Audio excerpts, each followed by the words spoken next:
Colonial Pipeline oversees logistics for 5,500 miles of oil and natural gas nationwide. Joe, now all 5,500 miles are temporarily shut down to combat this cyber attack. Local emergency management says this could definitely affect the gas supply. The Atlanta Fulton EMA saying that this ransomware attack to Alpharetta-based Colonial Pipeline could disrupt supply, and that would mean a bump in prices. They don't expect any major shortages, but still something to keep an eye on. Meow, Huples cat. Just want to talk about the implications of the Colonial Pipeline shutdown because of the cyber attack. It's going to be somewhat speculative towards the end because nobody really knows what the future will bring. But I can talk about what is current and what is past, and I can draw some conclusions. Pipelines are interconnected and extremely complex. They are everywhere in our society, apart from very, very, very rural areas. And even there, you'll often find huge mega pipelines going under the ground. So the Colonial Pipeline, which now is, everybody knows about it, is actually North America's biggest. It started in 1962 at about 2,600 miles and is now 5,500 miles long. It stretches from Houston in Texas to Linden in New Jersey. It supplies about 45 to 50% of all the gasoline, diesel and jet fuel the east coast of America requires. I would argue it supplies quite a lot of the southwest as well. Approximately 100 million gallons a day travel through this system. Until they restart this, and we don't know when they will be able to, that is 100 million gallons that cannot be moved from the producers and the refineries to the consumers in the East Coast. Yeah, gasoline prices in the short term will be going up, possibly by as much as 20 to 25% within days. As the weeks progress, Colonial Pipeline had to, as you mentioned, temporarily halt operations as it is working now to figure out how its systems were infiltrated, and it's trying to get its systems back online. The 5,500 miles of pipeline from Texas to New York is estimated to carry about half the fuel supplies for the entire East Coast. AAA has already tracked soaring gas prices from 1 year ago, crediting reopening and higher demand for gas as more people hit the road. Analysts also say there's a lack of certified tanker truck drivers right now to deliver that gas. Enter 2021, things have rebounded. Demand for gasoline is up. Those delivery drivers, in many cases, still gone. And AAA says on average, if you live in Georgia, you're paying around $2.70 per gallon of gas. That's about a quarter more than you were paying around January of 2020. Also think about the ensuing pandemic driving down that demand as well. Now, one of the good news you might want to draw from this is the fact that we had a COVID pandemic.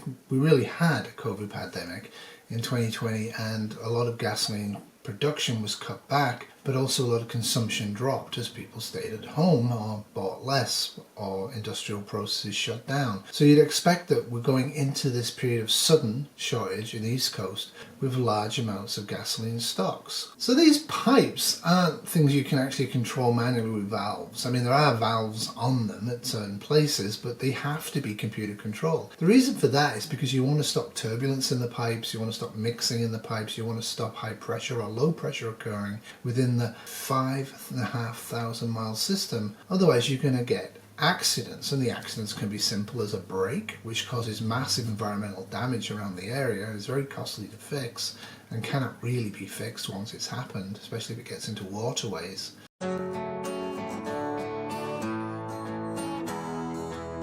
On a chilly January day, Colonial Pipeline and 200 of its contractors and employees met beside the Chattahoochee River near Atlanta. Their mission? Practice what each would do if the pipeline suffered a spill and the spill reached a nearby waterway. That hasn't happened for Colonial since the 1990s, and one of the reasons that emergency exercises like this one are so important to Colonial in maintaining critical emergency response skills. This video was created to help responders understand the various steps involved in product recovery following a spill to a waterway. When refined liquid petroleum products enter a waterway, the primary focus is on recovery of product and protection of downstream areas from contamination.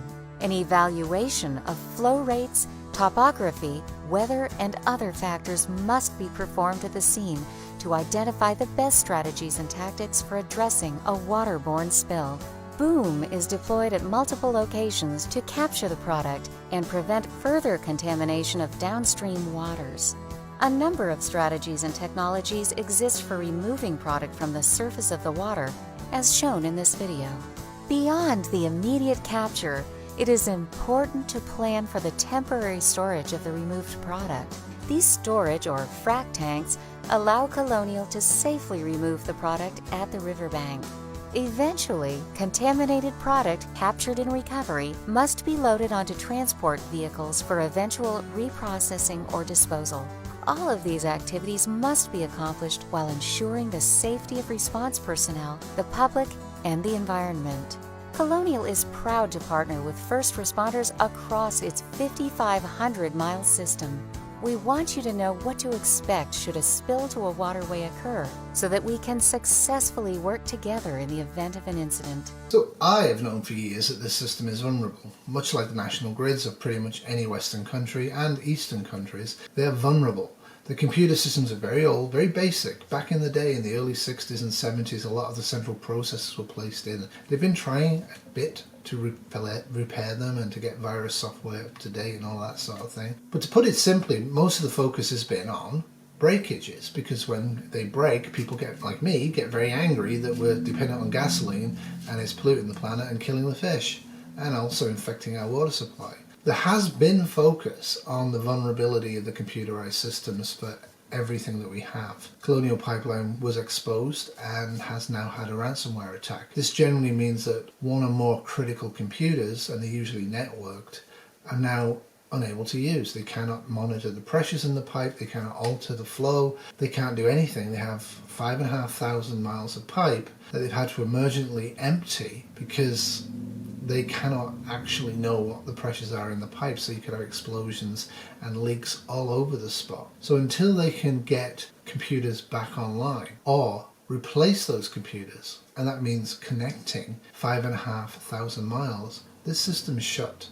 It's closed. So it'll be interesting to see how fast they're able to actually remedy this. One of the interesting things, of course, was it's happened on Friday. They didn't really tell anybody till Sunday, and they are now, as you'll see, kind of downplaying it. You can read up more about how to save on gas right now. Might be worth reading up on, as well as more on the ransomware attack to Colonial Pipeline. Just head to 11alive.com. Yeah, we have a lot of information up there and some good tips. Thanks a lot, Joe. And Pilot Company, one of the businesses that uses the Colonial Pipeline, issued us this statement tonight. It reads in part, quote, "While we rely on the pipeline to provide some of our fuel supply, we currently have sufficient inventory to supply our stores and our guests."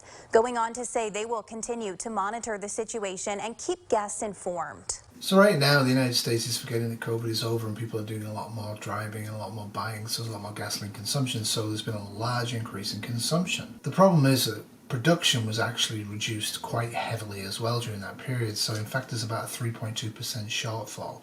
Now that sounds fairly dramatic, but it's off a fairly large peak, so we have a lot of gasoline. We don't have as much as you might think. Specific for the East Coast, which is Texas to New Jersey, pretty much all of it, getting 100 million gallons of jet fuel and diesel fuel and gasoline there by truck will be impossible. There will be localized shortages, prices will spike. Making all of this more complex is there's a strong secondary market in who supplies and who transports the gasoline through Colonial's pipes. So again, that means that computer access is utterly critical to move this stuff around. I have no idea. Maybe that was the way in. So 2020 saw a dramatic reduction in global gasoline consumption and a reduction in global production as the producers cut back and stocks globally are down. One of the major things you'll note from this is that at 100 million gallons a day, we have 250 days reserve. There are other strategic stocks of gasoline. I'm not saying we're going to run out of gasoline. What I am saying is that this is a significant, absolute significant shock. Usually if you have a break in the pipeline or whatever, it's a big to-do, this particular pipeline especially, but they can usually fix a break in about 6 days. They can't really fix the environmental damage ever, but that's another issue. So now I'm going to go speculative, because speculation is good. So I'm expecting price to go up by 20 to 25% for gasoline in the short term, i.e. within 2 to 4 days, maybe less. I'm basing that on how prices are going to rise and what the stock levels are.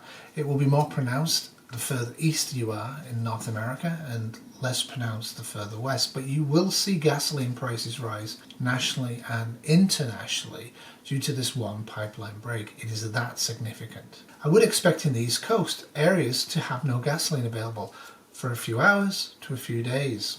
And I expect the gasoline stocks when they arrive will come by tanker, and the tankers are going to be very overstretched. And so I wouldn't count on being able to fill up your car, especially if you're in a localized area. Now, as a prepper, you shouldn't run with more than half a tank empty. What I'd advise you do in the short term in America, in the East Coast, is to actually pull up and fill up your car every time you see an open service station without a lineup. I think that's a really good idea.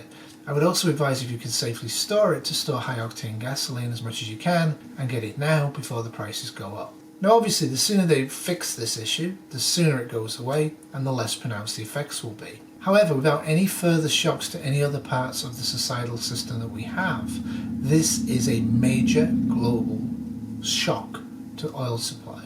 Now, one of the things that may not be immediately apparent to most people is the fact that this price rise in gasoline is immediately going to translate to higher clothing, food and consumer durables. Prices are going to rise. 15, 10%, 20%, 30%, who knows? Prices have already been rising post-COVID as the boom starts and stocks are limited. So any post-COVID recovery that was underway is now much less likely to succeed. Of course, Canada and India are showing, amongst other places in the world, that COVID is far from over. In fact, it's worse now than it's ever been. And a well-industrialized country with a decent level of vaccination, though not as good as the United States of America, i.e. Canada, can suffer quite a catastrophic few weeks in healthcare from this minor temporary global pandemic. It ain't over till it's over. And it ain't over until 75 to 80% of the population have vaccines that pretty much work. The other things like this should do for you is you should actually try and have an assessment of, how dependent are you on national grids and national power and national pipelines, natural gas pipelines, water pipelines. Obviously the goal as a prepper is to be a homesteader and completely and absolutely self-sufficient in everything, and no matter what happens in the world you're not affected. Now, unless you live in deep in the ground and have mega stocks, that's never going to happen. We're all going to be affected by this in various ways. Obviously, if other oil pipelines get hacked, or power stations get hacked, or the national grid gets hacked, or airline control gets hacked, or train systems get hacked, or hydro dams get hacked, or natural gas pipelines get hacked, or water treatment plants get hacked, this will be news story number one. The thing is to be aware of this sort of vulnerability, try and cushion yourself from it and be very careful. For example, we have a big Berkey filter in our house. I routinely put water in it and I routinely filter it. I am not just taking water directly out of the tap, because if something goes wrong upstream from me, I drink it. Whereas if something goes wrong upstream from me, I've probably filtered it, and if I haven't filtered it, I haven't drank it straight away. I've been given a bit of a warning from other people drinking it immediately before I drink it. So let's hope there's no further hacks. Let's hope there's no further vulnerabilities. Let's hope the Colonial Pipeline gets restarted sooner than later. I strongly suspect Joe Biden's going to blame Russia. They have blamed them for several attacks. CNN reports it as truth. This is not in fact true. What is in fact true is Lithuanians and Russians and North Korea particularly are actually doing this for criminal activity. The question is, would a further hack, or this one, if it is completely crippling, would it drive America into a military response on a sovereign country like Russia, which case Russia would respond militarily because of criminal elements within that country doing this? Now, is Russia doing it to destroy America? I highly doubt it. You've got to remember that America is a nuclear power with nuclear weapons on submarines.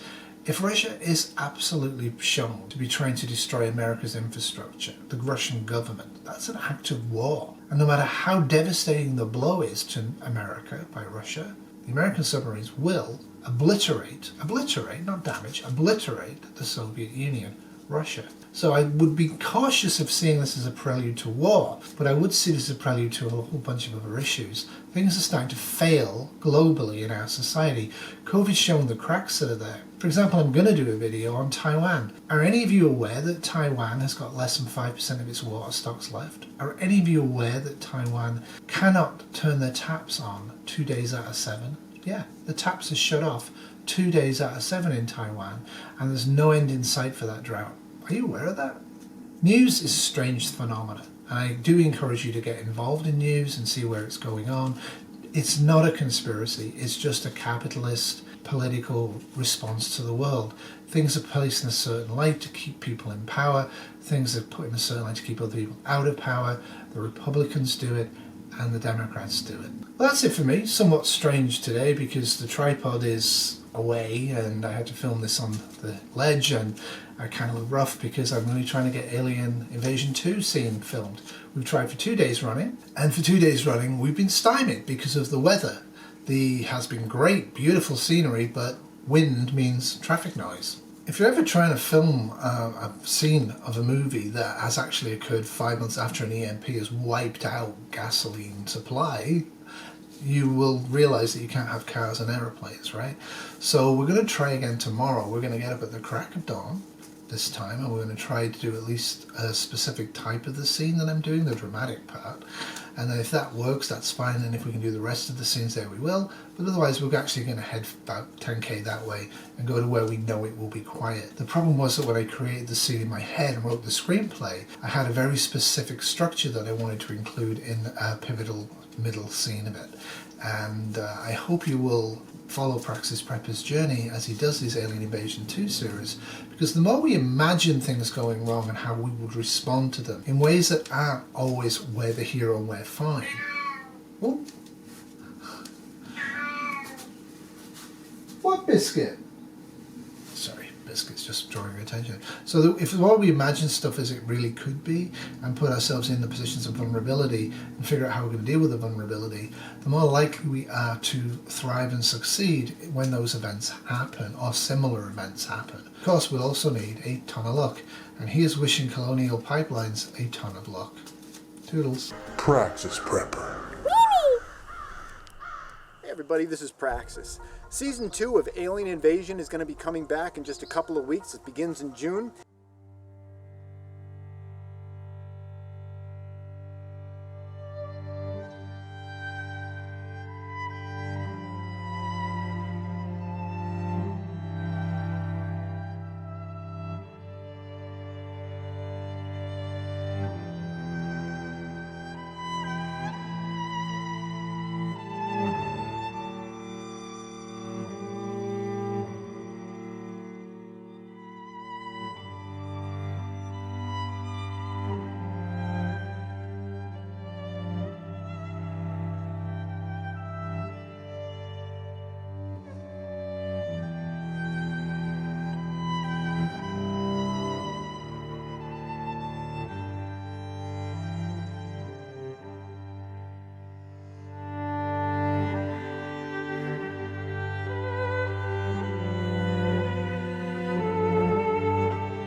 This has been a Wolfie Spielberg production, 2021.